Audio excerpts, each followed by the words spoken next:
Many people in that broader truth community orbit are not willing to press Trump in directions because they're too busy trusting the plan and making sure that everybody else trusts the plan, which just means whatever the TV shows, we're going to analyze it or play match with it online and find little number patterns. We're going to do Kabbalistic numerology online and tell you what your future is. Hey, it's divination, you dorks. It's so silly. Anyhow, the point is, we could be moving ahead on that timeline, and then Trump would be moving forward more quickly because the public is already aligned with where he needs to go. All right. That's what gives him the opportunity. We have to blow that hole in the enemy's defense wide open so Trump can bring everyone else through. All right. That's what we got to be doing. And instead, we're like, man, I hope Trump decides to bring those people through sometime soon. We're just waiting on that.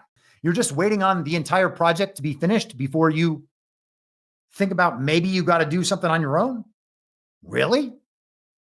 Seems odd to me, but what do I know? The numbers stuff is weird. I get that numbers are a way to play match online. That doesn't mean that every time there is a match, there is some great meaning to be taken away, and that it means Patriots in control or Patriots control the entire media. Not saying those things aren't possible, but being able to find a match online is not proof of that. Okay. I remember, there used to be magazines. We just have websites now. And in the gossip magazines, they would always have the monthly horoscopes. Like, oh, well, let's see what my horoscope is. No matter what your horoscope says, you can match that horoscope to your life. It's just a matter of perspective. And if you took those 12 horoscopes and detached them from their assigned zodiac sign and just shuffled them and mixed them up and then reassigned them, they could go in any order and you would still find that that horoscope matches your circumstances. You would still retroactively align and believe, oh yeah, I was already thinking that. That's what it's designed to do,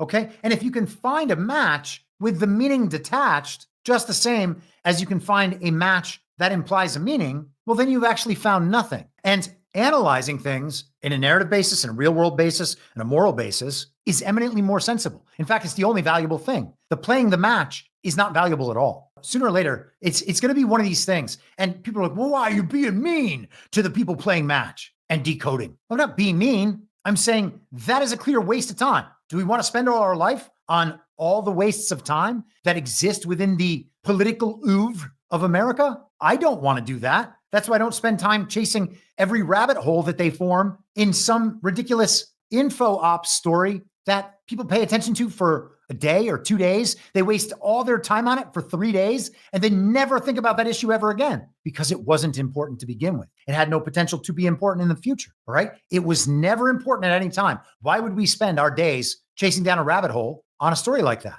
And that would only be because we are addicted to the soap opera and we can't get ourselves out of it. And we've lost our ability to discern what parts of the soap opera have relevance in our life and which don't. In fact, which parts aren't even of the soap opera, which parts suggest a connection to the real world and to our real lives. If we are still at the first level people had achieved in late 2017 and it's mid 2025, something's gone wrong. Are we going to play match forever? And if not, then when does the matching end? Oh, it ends when the plan concludes and we've won again. Okay, well, what does that mean? Republicans are back in charge and we've taken down the deep state. Well, there's a lot more to do than that.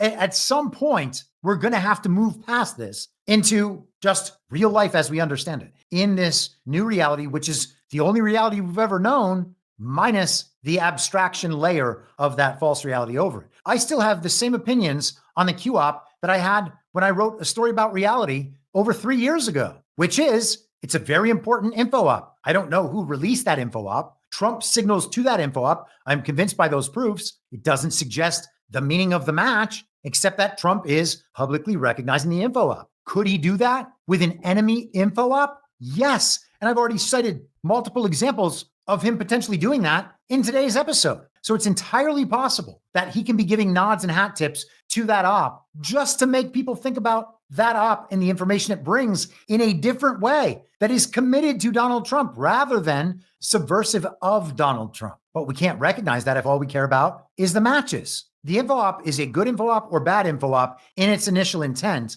It is what we make of it after that that determines what it is in reality. If we take it as the catalyst for us to find out more about the deep, dark truths that have been hidden from us about how our society actually operates so that we might one day be able to affect it in an efficient and productive way so that we can have a change. Well, now we have a goal and a use, which I believe presents the QOP in the best possible light. And that is still a matter of how we use it. I know there's some disagreement about that stuff, but I can't imagine there's going to be another direction.